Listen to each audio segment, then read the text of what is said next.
Thank you for coming back and listening to another episode of Endo Meets Us, the podcast where we talk all things about endometriosis, the raw, the real, the confusing, the emotional, and everything in between. Whether you're newly diagnosed, deep in the journey, or supporting someone you love, we're so glad you're here. How are you? Just get straight into it. I'm all right. You're all right. How are you? I'm okay. Trying to find a new apartment, which is very stressful. It is stressful, so I hate that you're moving out. I thought that in winter it would be easier, but it's actually harder. I think it's always hard. Do you think it's always hard? I haven't moved in over 5 years, so that's probably want why. I don't want to move. I don't want to move. I'm just hoping they change their mind. Every time I get an email, I'm like, is it them being like, you can stay? I think you guys should move into our little office. I know. That would be nice. That'd be nice. It would be nice. How are you? I'm okay. You're I'm having a bit of a flare-up Yeah. today, actually, so I'm not feeling 100%, but that's okay. But you're here. I'm here. Got your stretchy pants. Got my your stretchy pants. Yeah, my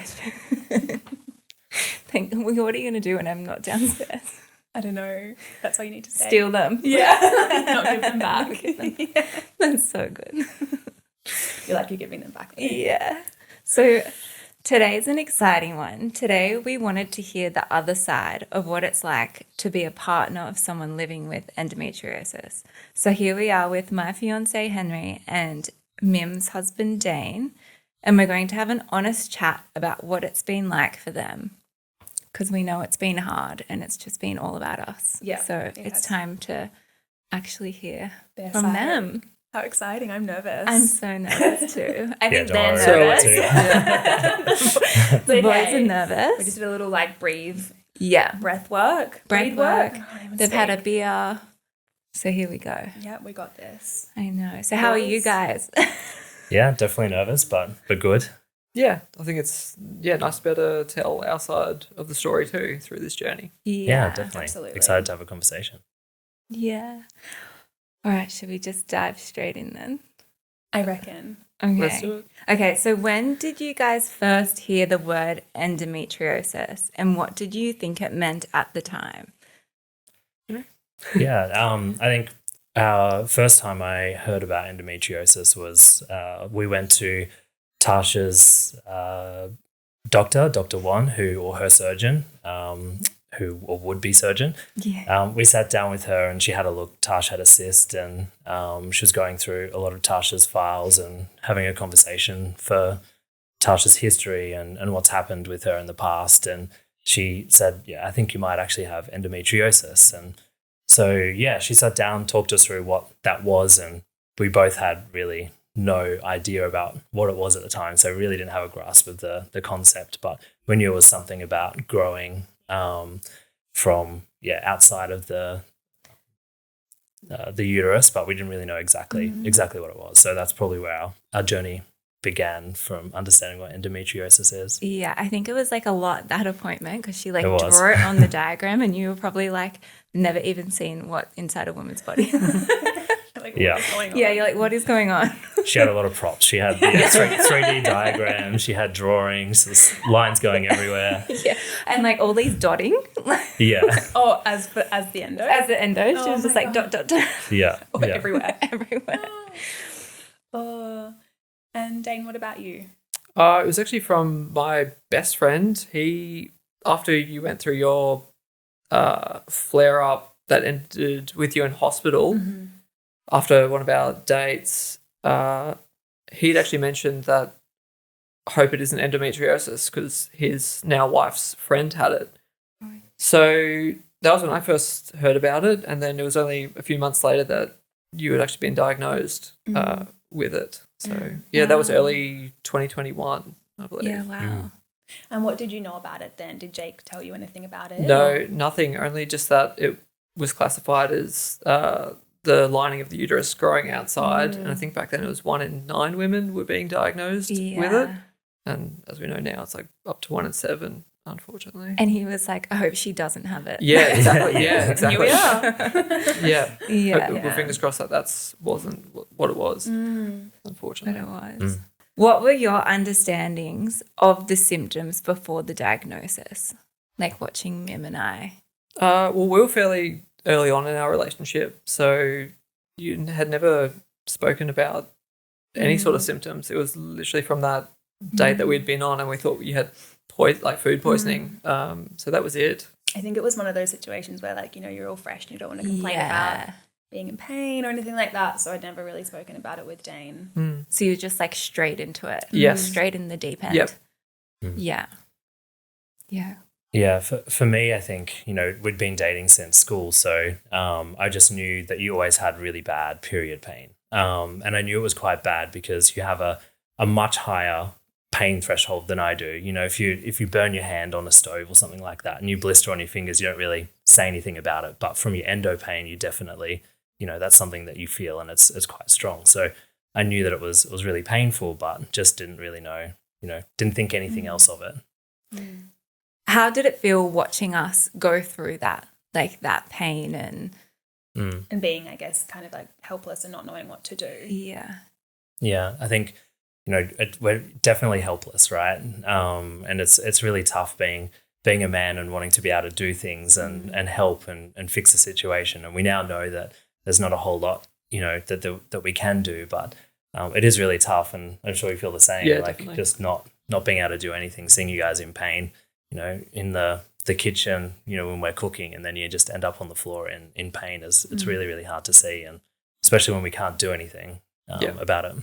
Yeah, there's only so many hot water bottles or cups of tea we can actually bring. But yeah, seeing it from trying to look at it as like a pragmatic view on trying to how you could navigate it, it's really tough. You do feel helpless a lot of the time. And what comes up most often in your experiences as a partner of someone with endo? Is it helplessness, frustration, fear, guilt, love? What are your first kind of emotions that pop up? Definitely helplessness, and then a fear of what the future looks like, of how you even continue on like this, especially when there is no cure. So it's really tough to think going forward your partner's going to be in this amount of pain and discomfort for years to come. I think that's For sure. is something that, yeah, like you definitely do struggle with. Well, I do for sure. Yeah, definitely. Yeah, it's a hard concept to grasp, right? Not Yes. being able to do anything about it, knowing Exactly. that it's there and not doing anything. Yeah. Yeah, that's a good point too. I didn't think about that like this. Never. It's not going to end. Yeah. It might one day. Yeah, mine. Yeah, it's very true. Yeah. Yeah. I think for me, one of the other things, other than obviously the helplessness, is just the guilt of not having pain, which I know it sounds silly, but like being able to go for a run and, you know, Tarsh sitting there, you know, whilst we're going for walks and seeing people running, saying, I wish I could do that. I wish I had the freedom to run. I want to feel that again, because you used to be able to and you can't now, because just you end up in that pain. And, you know, going to the gym and saying, yeah, I've had the best workout and everything, knowing that, you know, you just, when I say that in the back of my mind, I know that you don't, you can't do the same thing. So I think that's, it's really tough. I would give anything to go for a run. I know, me too. Which I feel sad because I don't want you to feel guilty. Like I love that you can do all those things and go to the gym, and it makes me so happy when you're like got an amazing workout in. And I know I do troll you and say, imagine what it would be like to not feel pain. Like Yeah. And that's a crazy concept, right? Like, I remember you were, I don't know, it was quite some time ago, but we were talking and you're like, oh, do you feel like, where do you feel pain in your body right now? And I was like, well, nowhere. Like I don't have any pain. There's nowhere in my body. And you're like, what? That's just Insane. so crazy. Like having a moment where there's not that pain. Like no niggling sensations whatsoever. Yeah, because I feel like I've just, probably like you just get so used to like it's just always there. It just is heightened at times, or it's at a point where you're just kind of like dealing with it. Yeah. But it's never gone. So it's like such a completely. crazy concept to me that. Yeah, it is weird. I've not really thought about that. Yeah. Like I think about, like Henry rarely even sees a GP, and I'm just like, Dane's the same. I don't have a GP. Like, yeah, you it's don't just- have a GP. And I'm just like, I'm always, when you ask me a question, I'm like, go see your GP. And you're like, I don't have a GP. And I'm like, What? Yeah. That's GPT, chat GPT. Yeah. Yeah. That's GPT doctor. Yeah. your favorite person at the moment. Yeah. Siri's dead to you. It's ChatGPT now. Yeah, 100%. Yes, Siri. Siri who? Yes, Siri who? I know this was a hard one when you were looking at the question, but has it changed the way you see us, like as your partner? Yeah, I did find that hard because I don't think, for me, I don't see you any differently. And probably one of the hard things about endometriosis, right? It's not a very visual thing other than, we get to see the pain that you have. But yeah, I don't think it's really changed the way that I think of you, other than that, just obviously so resilient to be able to go through everything. But yeah, not in any negative ways. Yeah, I'd second that. The resilience and how brave you've been through a lot of the times, especially first surgery, having to go through that by yourself, which sucked for both of us, but especially you. Yeah. And then even the second and third time, although you're getting more accustomed to it, it's still hard to see every time. Yeah, but you of keep course. surprising me with your bravery, especially on the recovery side as well. How quickly you do bounce back. I do try and be really brave because I actually get brave presents. So the braver I am, the better present it is. better you know? present. What do you get as a present? Like whatever I want. Yeah, thanks for that, man. Yeah, I'm like, what? Yeah. What do you did I mean? get? What did I get last time? Clothing. It's probably. always clothing. Or something to get shoes. you out exercising Yeah, again. yeah. New shoes. Active Oh wear. yeah, active that's wear. good. Actually, that's true. You did buy me a present after each of my surgeries. The first time was that pair of sunnies, and then I got a pair of jeans. So it's kind of Yeah. like Like- there's a gift on Yeah. that. There's it's a little reward. Yeah, exactly. Just should Yeah. have capitalized on it a little bit more. Yeah. You've done well. Yeah. I remember my first one I got, I think it was like 3 pairs of shoes. Nice. No, you deserved it. Yeah, For sure. thanks, sweetie. In what ways has this strengthened or challenged your relationships with us? You take this? Yeah. I think it's definitely done both, right? I think the challenging side of it is that you have someone who's in pain, almost all the time, and it's something that's really tough to deal with. And I think hard to say this, but when you have the pain all the time, sometimes you kind of feel like it's the norm, and you lack that level of empathy that you really, really need day in and day out. And That makes sense. sometimes almost need a reminder to be like, hang on a second, no, this is this is not normal. You do really need me right now, and I can't just go about my day like normal because this is something that you really need. And I think there's been times in our relationship where I definitely haven't been as empathetic as I needed to be, and you needed me to be, and that definitely does bring a challenge into the relationship for sure. We always get past it, of course, but yeah, I think that's one of the challenging things for me. But from a strength side, like we bond over it too. We always go away. We have a dinner. We have a weekend away together whenever something like this happens, so that we can reconnect and be stronger together. And you always come through these times. You always come out the other side a whole lot stronger. And I love our relationship. It's so strong, and I think it's something that has definitely built that resilience up between us. It's really nice. Yeah, that's Yeah, I beautiful. feel like we could, like all the things we've gone through together with this, we can all honestly go through anything. Yeah, for sure. No, like you've just seen me literally broken and in hospital and got nothing left to give. Yeah. So, yeah. Yeah, it definitely feels like puts things in perspective, and other problems pale in comparison. Yeah. Getting emotional.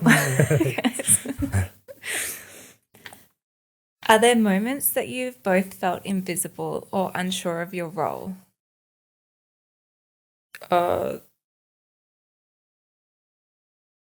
Not invisible in the way that like it seems like there's always a bigger issue which is so fair. Like, same sort of thing. It puts in comparison like to a hard day at work, but it's a chronic disease. I can only imagine what a hard day of work for you two looks like on top of already being in constant pain. Does that make you feel like you almost aren't able to complain about your day, or like, if you've got like a headache or something, do you feel like, well, I can't really say it because it's not as bad, or like how do you feel about just, Of course, I think I definitely withhold a little bit, especially if I've had a tough day at work.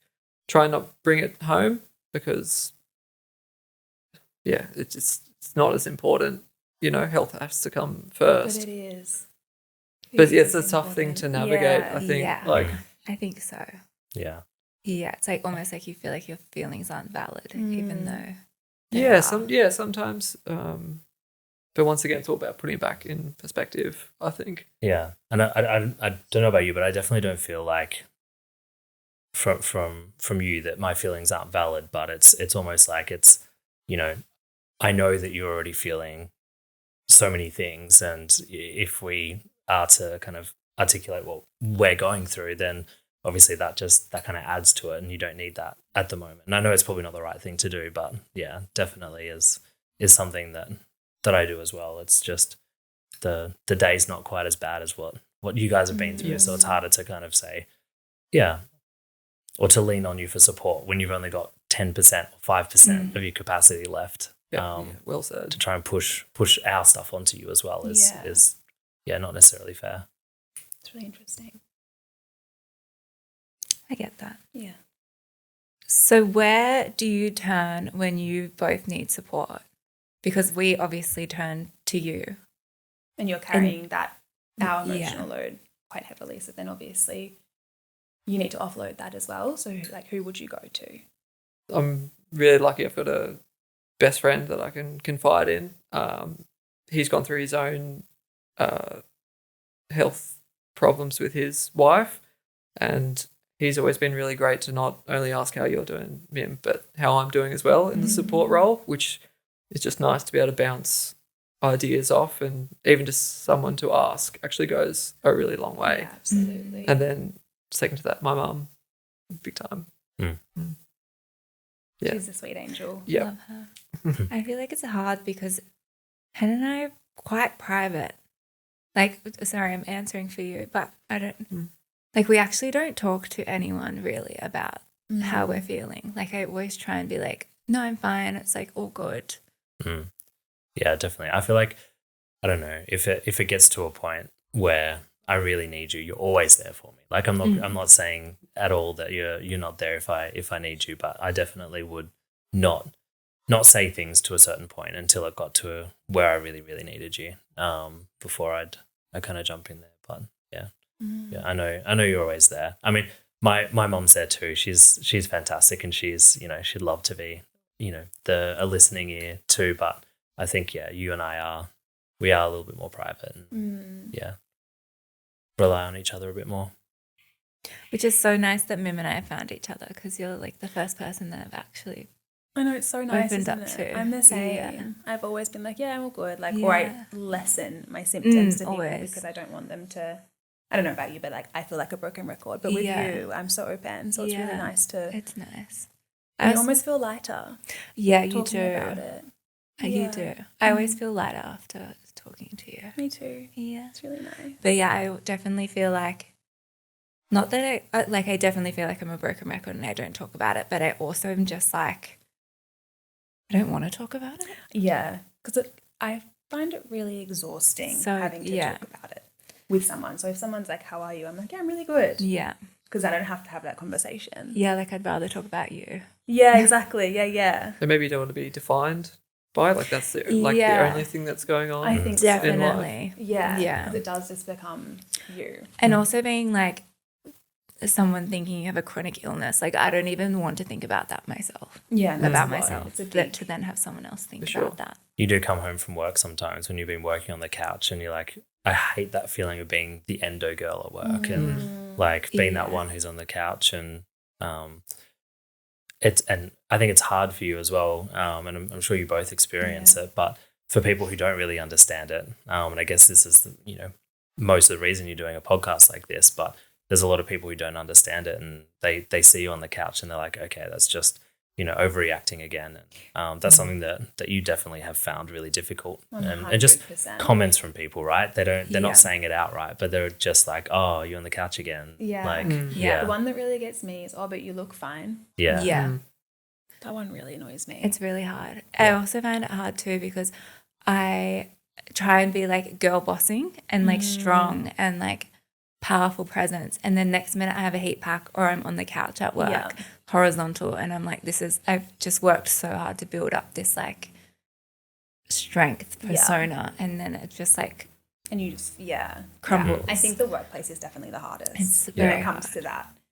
How are you, or what's been going on? It's easier to shut down than it is to open up. 100%. Because it does definitely define you. Yeah. People who know you well as well, like when you dress up and do that extra effort and do your hair and you look amazing, and you walk into work and you've got someone there who was like to you the other day, you're struggling today, right? Because they know that when you're struggling, you try and make yourself look really good and feel really good, and everything from the outside. And I think that's what a lot of people don't understand is it's just not like you said, Mim, it's you look fine. Yeah. Yeah. Exactly. And isn't it cooked that when we feel our shittest, sometimes we do. Like I put in more effort to try and look amazing. I'm the same. Because I'm like, it will just help me feel better about myself. I'm exactly the same. Like if I don't feel good about myself, I will feel worse in my tummy. 100%. Yeah. Yeah. If I feel like I look good, then I do carry myself a bit better, and I don't think about my belly so much. It's Yeah, funny, you're like, mental. at least I can leave the house.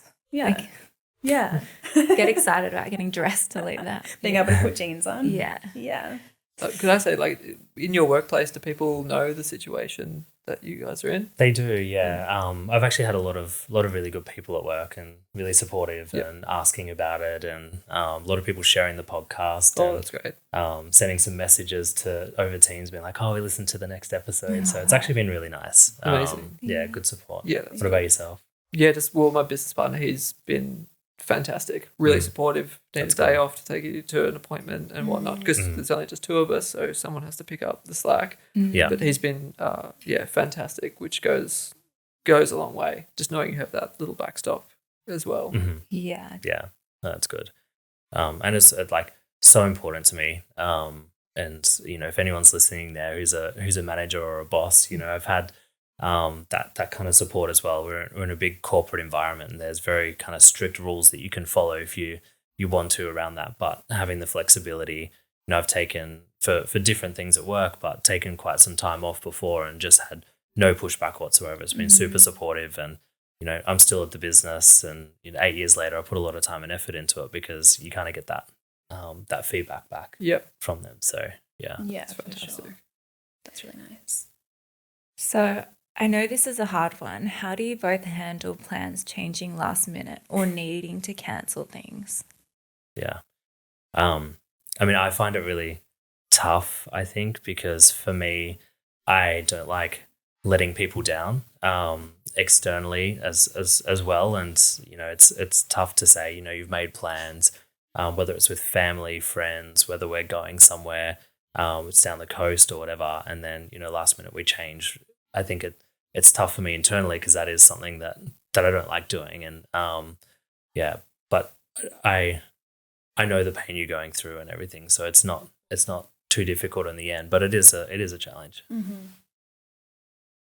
We live a pretty low key lifestyle, so it's actually like, it hasn't been. I mean, from my part, it's been okay. I know there's been definitely times where you felt like you've missed out big time, and only recently, like we had a Christmas thing that you couldn't come to because you were still recovering, and that was really tough going by myself and knowing how much you wanted to be there, and then feeling guilty going. And you almost like, I don't know about you, but I will like carry resentment because I'm like, well, you can go, but I can't. And it's like this really weird feeling that I can't shake. And I get really upset and I get really like standoffish. And I think that's my way of almost dealing with it. Because I'm like, my body's not letting me do this thing that I want to do. Yeah, you're so Like, frustrated you can? and like, yeah.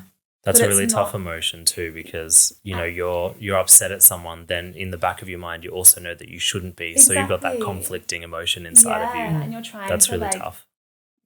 not be upset and trying to deal with it, but at the same time, I guess it's like a form of resentment in a way, which I hate. Like I hate, it's such a bad feeling. Mm. Do you know what I mean? Yeah. Like it's yeah. Yeah.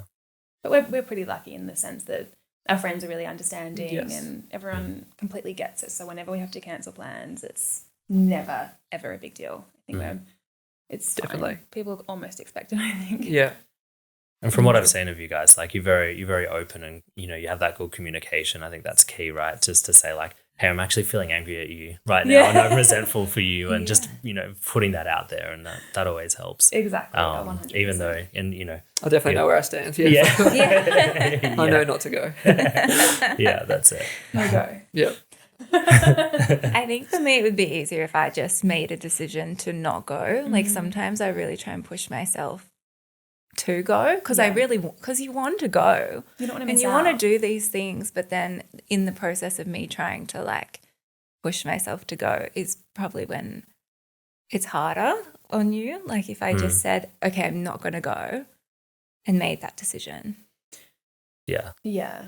Yeah, the not go, not go. Yeah. Yeah, it's almost, Pack Yeah. bag, unpack Yeah. bag. Yeah. Pack bag, unpack bag. Yeah, no. Literally. Yeah.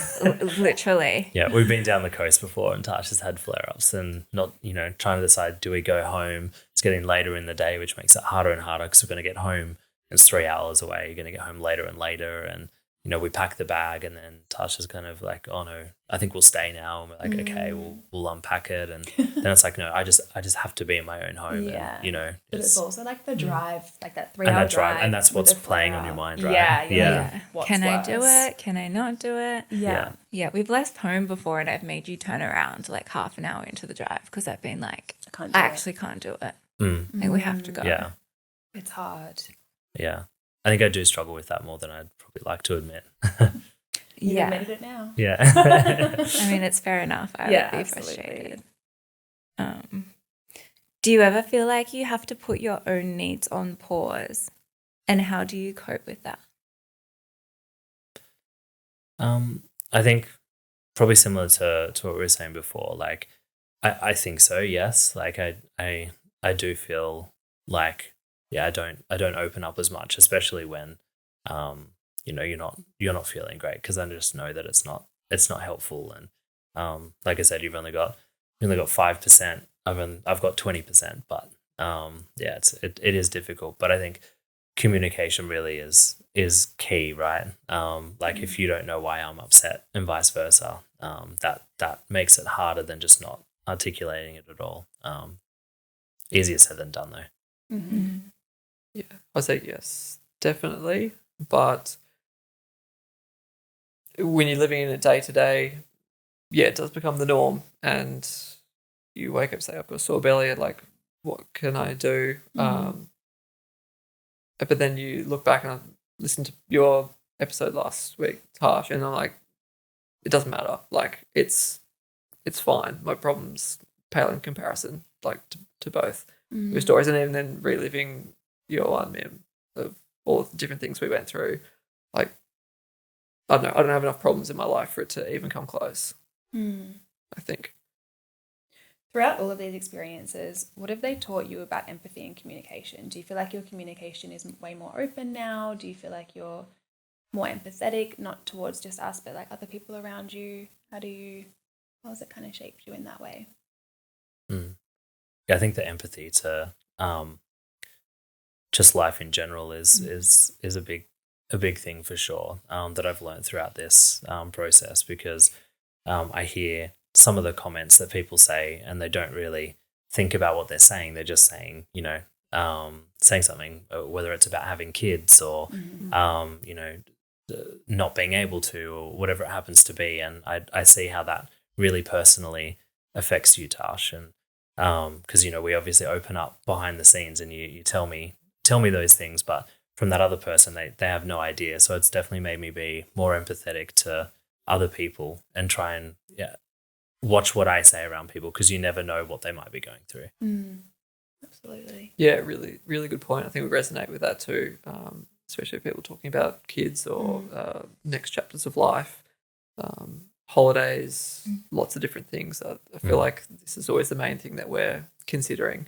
Even if we go somewhere short, it's like, what's worst case scenario if you have a bad flare up and need to end up in the hospital? Like, how far away is that? It's always and whatnot. forefront of it.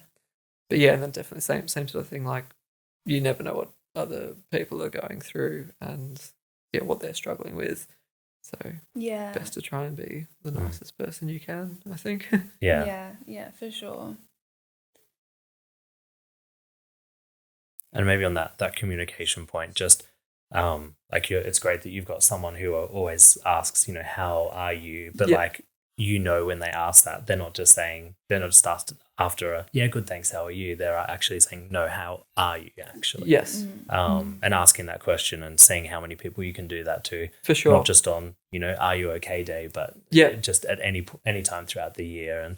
And, it's people, it's so easy for people to put a facade on and to feel like, they've got to hide things from the world. But when you open up and have that conversation, it can be really important. It can change someone's life. Definitely, like that question goes a long way, and especially when there's meaning behind it. And someone asks, like, we know the situation you're in, and yes, you're not in the physical pain, but like, how are you doing in a supporting role? Yeah, definitely means a lot. Yeah, because I think people do forget that it's quite a massive mental load for you guys, not just us. So, yeah, like you say, it is really nice when people ask you how you are. I think it's really important. And I think that's a good message to send out too, is like, make sure you are asking people's partners or people's friends or mums or whoever the support is how they're doing, because it's quite a big emotional load for them, not just for us. Yeah. We've had, Jake, who's asked, like, how are you, and make sure you're taking care of yourself as well, because without you in the supporting role, like, that's when things become really tough. And I'm sure that means a lot to you, right? Oh, big time. Yeah, just for someone to ask and you actually mean it. And it does mean a lot. Yeah, no, definitely. We need you both in tip-top shape. Yeah. Because sometimes we've got to be carried to bed. Yeah, exactly. Oh, that's so funny. Is there something you wish other partners knew about supporting someone with endo? Yeah, I think just learning about endometriosis, like taking the time to understand it so you can have that conversation and be more empathetic with endometriosis. And then also taking the time to go to the appointments and, understand what the doctors are saying, because you're going to have to make some big decisions quite likely based on, your prognosis and diagnosis. And that's something that, you've always asked if I could come to those appointments. And I'm so, so glad that I have, because I've learned so much from it. And, we've gone back and forth after the appointments and been like, did they say this? Did they say that? And, it's hard enough in that very quick amount of time that you get with a specialist for them to get all that information across. You've got to be able to digest it and remember it. So having us both there has been I think helpful. Also on that as well, it's really good to have a second ear, like you always say, because like when I'm in that appointment, I just go blank. I'm like, we're talking about my body here and everything that's going on inside, and I just kind of, it's like I don't take it in. I just sit there and I'm like, and then I leave. And I'm like, what did they actually say? But when you come, it's like you've got this, like you just know completely what they've said, and we talk through it. Yep. Yeah, it's much. So yeah, I think that side, like being the support and being there at the appointments, really does. It's so important. Even questions, like they'll be like, "Do you have any questions?" And I'm like, "No," and you're like, "Okay, this." Here's my list. Yeah. Yeah, it's so important. Yeah, absolutely. Perfect. Oh yeah, I would just second that. Especially with your last surgeon too. Because fertility, obviously, that includes both of us. So running through those options was really good to hear, and what I need to do from my end. And she said second pair of ears. And I can't imagine what it's like being in their office and them showing you like post-op photos, being like, that's my body. and then trying to run you through exactly what's happened and next steps moving forward. It's a lot to take in. Yeah. And then you just like go to work and go about your day. Yeah, serious. Yeah. I like on that I feel like the fertility appointments. When Hen and I were seeing the fertility specialist, I found it hard because it wasn't just talking about my body. It was also talking about like you had to do all your tests and everything, but it also became like so. Oh, in that moment, it was like I'm the reason. Like a massive guilt. Yeah, I know. Like huge. Sorry. Yeah, like a massive. One. I just like thought of that then. Yeah, I know. It's like this realization like we wouldn't be in this situation if it weren't for me. Yeah, and it wasn't for me. And I just would, now that we're talking and I'm really picking your brain because I never actually asked you if you ever felt that. Yeah, no, definitely not. I think, you know, we're a couple and we're in this together, and anything, you know, that's with you is with us. And I know you do the same thing. When I have my struggles, it's always us together. We go through it together. And I think I completely understand how you'd feel that too, because I think that's totally normal. But no. I think if you have a partner that holds resentment against that, you're with the wrong person. It's not. Yeah. What would you say to your past self before all of this, if you could?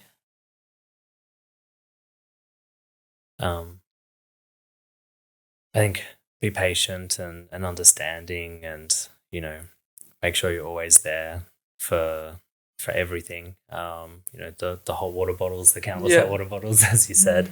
I think, you know, it's going to be a long journey together. It's not something that, you know, you're going to be able to resolve and solve the problem and everything. So don't come up with solutions straight away. Just go along the journey and support as much as possible.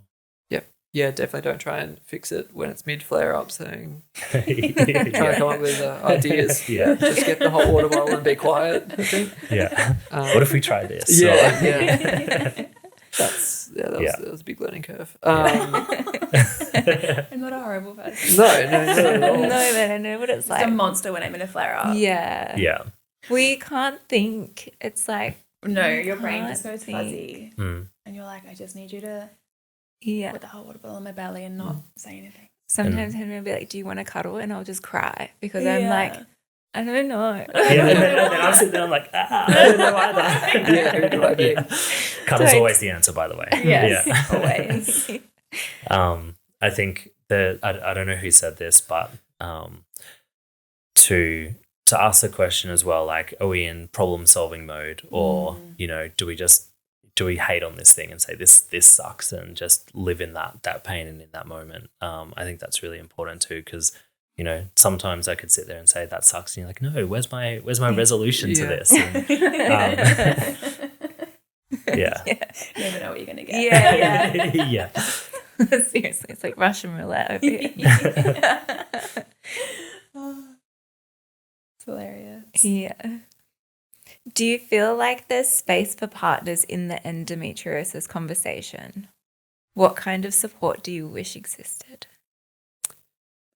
There definitely has to be, because although I think you are going through the symptoms and the pain and the surgeries and the recovery, having someone there to care for you, like, is a necessity. So having someone support the person caring, I think, would go a long way as well. I think as well on that, like, even with like when we come home from surgeries and we have to take all of our painkillers and everything, like, you don't know how much you've given me, like you're meant to give me, or what I'm supposed to really be taking, and you just kind of sent home expected to deal with that. So like that's really you're hard. keeping notes in your phone of what you've had when, and even just collecting you from the hospital those few times. You know, it's like they're finished with you, they want the bed back. Now it's all over to you. Hands. Like, if something goes wrong, go to emergency. So that takes a bit of a toll. But yeah, if there was a space there, even just to connect with other people that are in the same position, like, it's so nice hearing what do you have to say today, like, just resonates big time. Yeah, there needs So to be more of a support group for the support. Definitely. Well, even like after my surgery, you took a week off work and you had to Yeah. because I wouldn't have been able to do anything. I couldn't get up. No, yeah. it was Yeah. Like I insane. couldn't even walk to the bathroom. Yeah. Yeah. And that's I think that's Shower. one of the things that, I've been very, very lucky with work is I just ask for it and it's done. It's completely fine. But I don't think a lot of people would have that luxury and that understanding from a workplace. So having that understanding there is big. But like I remember when you were in your surgery, I was sitting outside in a cafe, and we didn't really know how long it was supposed to be. I was Googling it. It's supposed to be 4 hours or so, and we got to the 5 hour mark, and I got nervous. We got 6 hours, 6.5 hours, and I was in tears. I had no idea what to do because I was expecting a call, to say the worst. Like it was, Yeah. it was definitely scary. So yeah. That's horrible. Yeah, and on that, like you having to take a week off, we've been really privileged in the sense that yes, Dane has to still work. You might go to work for a few hours in the morning or in the afternoon, but we've got your parents, and they've always set us up in their home, and they've been like at my beck and call, which is so nice. Yeah, and Dane will come home and kind of take over, but we've got that little tag team. And like you say, like not everyone has that. No. So what do people do when they can't take that week off, or you don't have those parents to go to? Like this needs to be a topic of conversation among everyone so that people know what to do. Like no one gives you a handbook and says this is what you do as the support to go home. Like you have to figure it out on your own, and it's, I can imagine, really stressful, and we're so out of it that we're like, Yeah. you don't even think about it. Because I feel like the surgery is the first part, and then it's the recovery is almost just The recovery as is stressful. almost, I think, the harder part. Yeah, definitely. 100%. The prep. and then- 100%. As soon as you leave that hospital, it's like, oh, fuck. That's when the real hard work begins. Yeah, absolutely. And it doesn't end. I remember after your second surgery, they wanted the bed back that night, Oh my and I God. just refused to take you. I was like, sorry, that's not happening. And then in the morning, they made me go and sit on a chair in the waiting room and wait for you. It was just horrific. So that's Really? another good That's horrible. role of Yeah. the support person to actually speak up and say, Yeah. no, sorry, because I don't know. I can't get her up the stairs. Yeah. Or like, Yeah. she can't stand up. Like that was horrible. Yeah. Mm. That's so horrible. Mm-hmm. So you wish there was more of like a support group that people could go to, or like just connect with people. I think it's just nice to confide in someone who obviously is going through the same thing and they understand. If anyone is listening to this and has a partner who's in a supporting role and you want to flick them this episode, please reach out and DM us because we can connect you to Henry and Dane. Yeah, absolutely. 100%. What has helped you most? A moment, a mindset, a piece of advice when things felt really heavy? A mindset that it does pass. The hard times definitely do, and then it does get better, even if it's only for short pockets of time.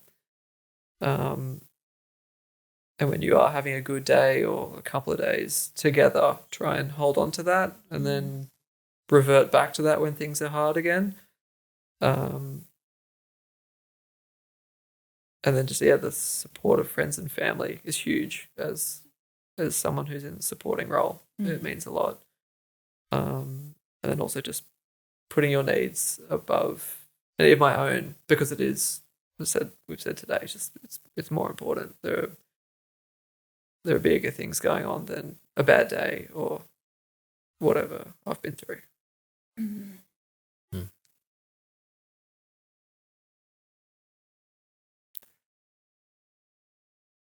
Yeah, I think for me,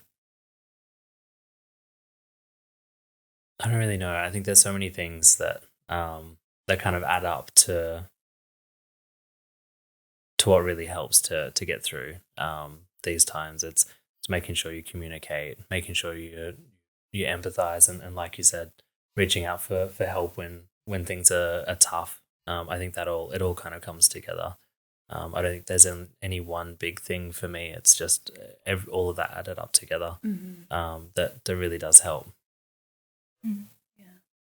I just like to say I'm so proud of you both, like for putting yourself out there, and you're doing something really important, and that's highlighted by the feedback so far.